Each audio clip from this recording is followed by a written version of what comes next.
Welcome viewers, সবাই ভালো আছেন। আজকে আমি আপনাদের যে বিষয়টা শেখাবো সেটা হলো আপনার ফেসবুক আইডি হ্যাক করার হাত থেকে কিভাবে রক্ষা করবেন। আমাদের অনেকেরই এই সমস্যাগুলো হয়ে থাকে। দেখা যায় কি, আমার একটা ফেসবুক অ্যাকাউন্ট আমি খুলছি, সেটা কিছুদিন পরে দেখা গেলো হ্যাক হয়ে গেল, অন্যজনের হাতে সেই নিয়ন্ত্রণ চলে গেল, যার কারণে হয়তো আমাদের দৈনন্দিন জীবনে অনেক কিছু সমস্যাই ঘটে। অনেকের কাছে টাকা পয়সা চায়, বা দেখা যায় কি আমার আইডি আরেকজনে হ্যাক করে আমাকে হুমকি দামকি দিচ্ছে যে টাকা দিতে হবে, এই করতে হবে, ওই করতে হবে, বা বিভিন্ন অপরাধের সাথে জড়িয়ে পড়তে পারে। সো আমরা আজকে দেখবো যে কীভাবে আমার ফেসবুক অ্যাকাউন্টটি আমি হ্যাক করার হাত থেকে রক্ষা করব। আমি যে প্রসেসগুলো দেখাবো সেগুলো যদি আপনারা করেন, আমি শিওর আপনার ফেসবুক অ্যাকাউন্টটি কেউ হ্যাক করতে পারবে না। সো গ্যাস, দেরি না করে চলুন শুরু করা যাক। তাহলে আমাদের প্রথম যেটা করতে হবে সেটা হলো আমাদের ফেসবুক অ্যাকাউন্টে ঢুকতে হবে, ফেসবুক অ্যাপসের মাধ্যমে। তো ইটস ওকে গ্যাস, চলুন না দেখা যাক। তো ক্লিক করলাম। তারপর যেটা তা হলো এই যে এখানে উপরে কর্নারে জি ডট আছে, সেখানে ক্লিক করতে হবে। করলাম। তারপরে একদম নিচে চলে আসতে হবে, এখানে সেটিং আছে, সেটিংয়ে ঢুকতে হবে। ওকে, তারপরে যেটা করতে হবে সেটা হলো আমার নিচে আসতে হবে, সিকিউরিটি অ্যান্ড লগ ইন অপশানটা কোথায় আছে সেটা আমার খুঁজে দেখতে হবে।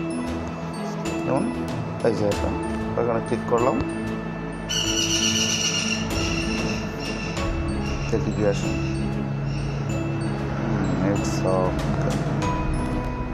ও একটি কথা বলে রাখি, আপনার ফেসবুক অ্যাকাউন্টটি কি অন্য কেউ চালাচ্ছে নাকি অন্য কোনো ফোনে সেটা চলতেছে, সেটা আপনারা দেখবেন কীভাবে বা বুঝবেন কীভাবে যে আমার ফেসবুক অ্যাকাউন্টটি হ্যাক হয়ে গেছে।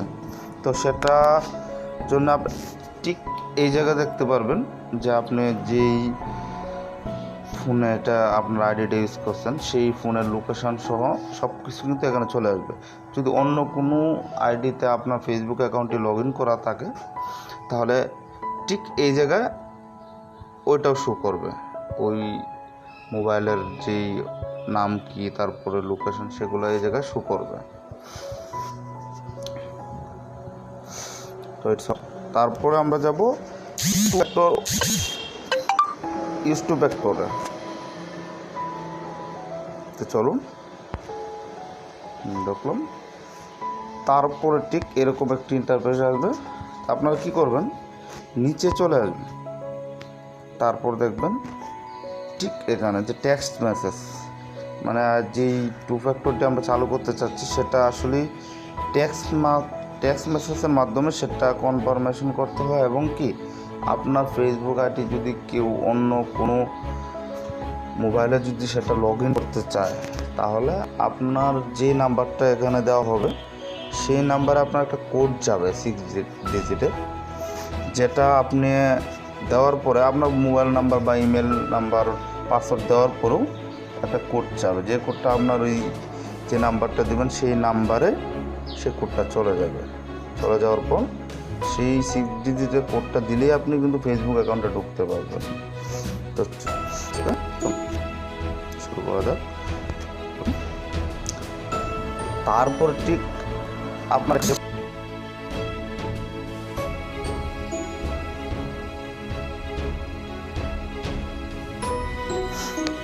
তারপর ঠিক এরকম একটা ইন্টারফেস আসবে। এখানে কি দেখাচ্ছে, এখানে আমার ফোন নাম্বার দেখাচ্ছে, আমি যেই ফোনে আমার আসলে ফেসবুক অ্যাকাউন্টটি যে নাম্বারে, এবং নিচে কি নতুন এডেড ফোন নাম্বার, যে আপনি অন্য কোনো অ্যাকাউন্টে ভেরিফিকেশনটা নিতে পারবেন। তো সে যেহেতু আমার নাম্বার দেওয়া আছে আমি কন্টিনিউ ক্লিক করবো।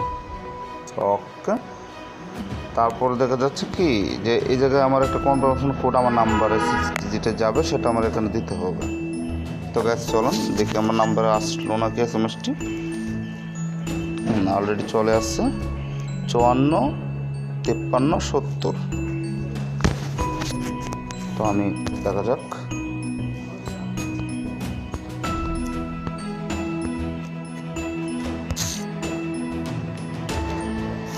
তারপর কন্টিনিউ। তো তারপর দেখাচ্ছে যে আমার 2 ফ্যাক্টর অপশানটি কিন্তু আমার চালু হয়ে গেছে। এই জায়গায় আমি ডোনে যদি ক্লিক করি তারপরেই আমার এই অপশানটি চালু হয়ে যাবে। করলাম, তারপরে এরকম একটা ইন্টারফেস দেখাবে যে আপনার আসলে সেটা ব্যাকে গেলে দেখা যাবে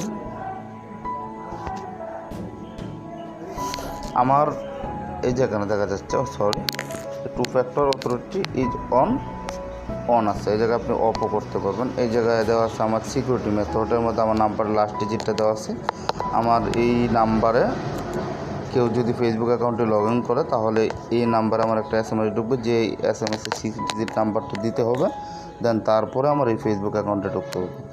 তো সো গ্যাস, আজকে দেখলেন এই সিকিউরিটি যদি আপনার আসলে আপনার ফোনে যদি আপনি করে থাকেন তাহলে আপনার ফেসবুক অ্যাকাউন্টটি কখনোই হ্যাক হবে না।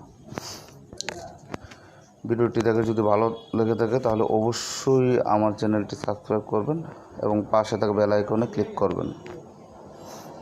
ধন্যবাদ সবাইকে।